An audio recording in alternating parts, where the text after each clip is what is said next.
Hey guys, Victor here, and I am preparing myself to go to a World Cup, Futsal World Cup in Paraguay next week. And a lot of people, friends, family, patients, clients have been asking what an exercise physiologist will do in the World Cup. Because you normally know what the coach will do, assistant coach, physio, doctor. So let's explain it. From preparation to performance, recovery, rehab, that's basically what we do. And repeating the cycle that I just mentioned. More specifically, we work with the player preparation. Once you have time to prepare them, that involves some fitness assessments such as strength levels on the plate force, power, endurance, cardiovascular capacity. All of these are involved in the preparation. During the competition, there's a lot of things that we have to do, starting from teaching the athletes and making them understand the importance of warm-up. So it's not only go there running around, kick the ball. The warm-up doesn't work like that.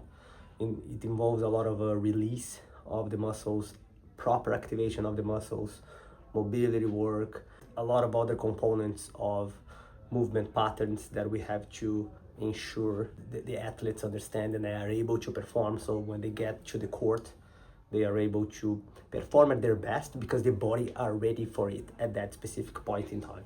There is obviously the recovery component. There is a lot of things we do in order to improve recovery.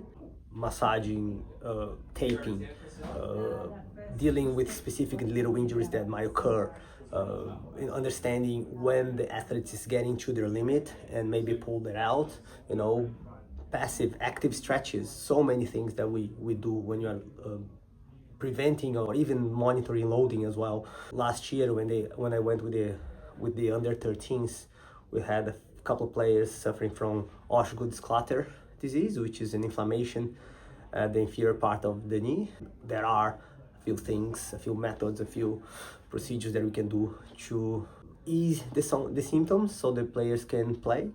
We also do injury assessment as well. Things happen on the court and then they may get an injury, and it's obviously normal.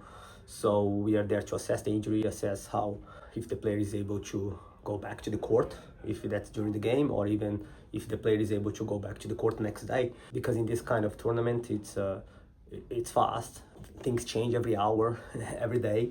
So we need to assess and try to recover the players very quickly. So we do all that. We do some individual programming as well. So they have some certain exercise that is specific for each player.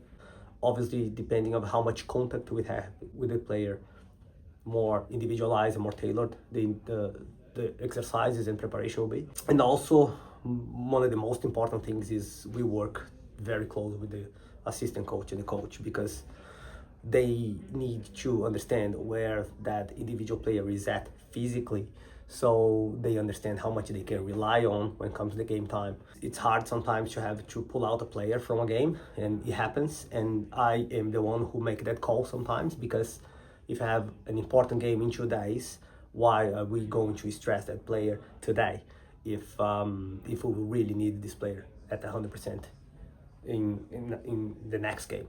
So we need to make those hard decisions as well, and sometimes it's hard for the coaches and even harder for the players. But normally we build this trust as a team, and then they know it's for the best of the team and the best for the athlete. Hopefully that clarifies a little bit of what an exercise physiologist does in the World Cup. I will be, monitoring everything that happens. So it is a combination of a lot of different professionals. That's why I love being an exercise physiologist. That is a huge scope, and we can kind of do a lot of different things and be involved in a lot of different areas of a World Cup, not only in the preparation, but also during the tournament as well. So that's it, guys, for explanations of what an exercise physiologist does in a World Cup. Thank you.